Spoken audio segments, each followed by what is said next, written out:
Les podcasts de mythes et légendes en question. Aujourd'hui, Marie Curie. Une vie dédiée à la science et à l'innovation. Marie Curie, née Maria Sklodowska, le 7 novembre 1867 à Varsovie en Pologne, est décédée le 4 juillet 1934 à Saint-Selmoz, en France. Elle sera la figure emblématique de la science du début du XXe siècle. Elle sera surtout connue pour ses travaux pionniers, en matière de radioactivité. Ses travaux furent couronnés de 2 prix Nobel, l'un en physique et l'autre en chimie. Une femme exceptionnelle à l'exploit encore inégalé à ce jour. Enfance et éducation. Marie Curie est née dans une Pologne sous occupation russe, une époque où les femmes étaient souvent exclues de l'enseignement supérieur. Malgré ces défis, sa soif de connaissance l'a poussée à poursuivre ses études. Elle s'est rendue à Paris en 1891 pour étudier à la Sorbonne, l'un des rares endroits en Europe où les femmes pouvaient suivre une formation universitaire. Elle a rencontré Pierre Curie, un physicien français, pendant ses études à la Sorbonne, et ils se sont mariés en 1895. Leur collaboration scientifique allait marquer l'histoire de la science. La découverte de la radioactivité. Marie Curie est surtout connue pour sa découverte de la radioactivité. En 1898, elle a isolé le radium et le polonium, 2 éléments radioactifs, en utilisant des méthodes innovantes. Ces découvertes ont révolutionné notre compréhension de la matière et ont ouvert la voie à de nombreuses applications médicales, notamment en radiologie. En 1903, Marie et Pierre Curie ont reçu conjointement le prix Nobel de physique en reconnaissance de leurs travaux sur la radioactivité.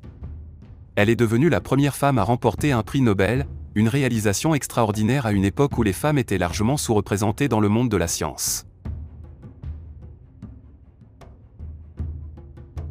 Engagement humanitaire. Pendant la Première Guerre mondiale, Marie Curie a utilisé sa connaissance de la radiologie pour mettre en place des unités mobiles de radiographie, permettant de diagnostiquer les blessures des soldats sur le front. Elle a parcouru les champs de bataille avec ces unités pour aider à sauver des vies, une contribution inestimable à l'effort de guerre. 2 prix Nobel et un héritage durable. En 1911, Marie Curie a reçu son 2e prix Nobel, cette fois en chimie, pour ses recherches sur le radium et le polonium. Elle est devenue la première personne, et la seule femme à ce jour, à recevoir des prix Nobel dans 2 domaines scientifiques différents. Son travail a jeté les bases de la radiothérapie moderne pour le traitement du cancer, une avancée qui a sauvé d'innombrables vies. Son héritage scientifique est profondément ancré dans la recherche médicale et la physique nucléaire.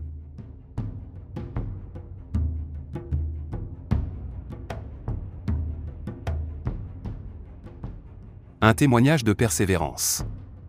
La vie de Marie Curie est un témoignage inspirant de persévérance et de détermination face à l'adversité.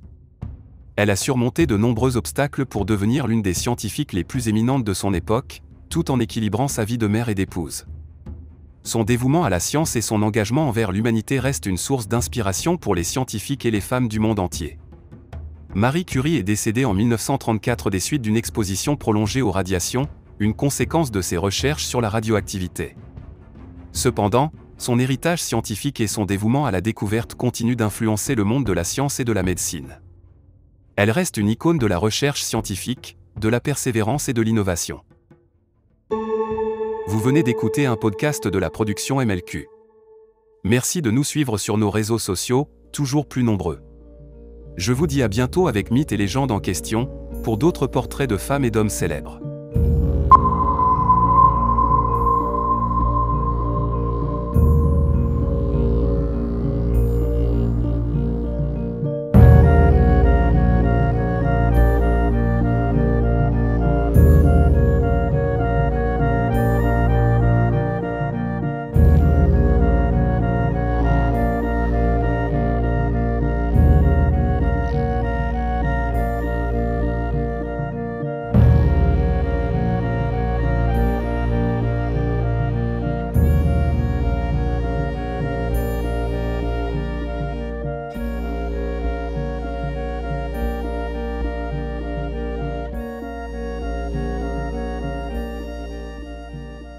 Les podcasts de mythes et légendes en question.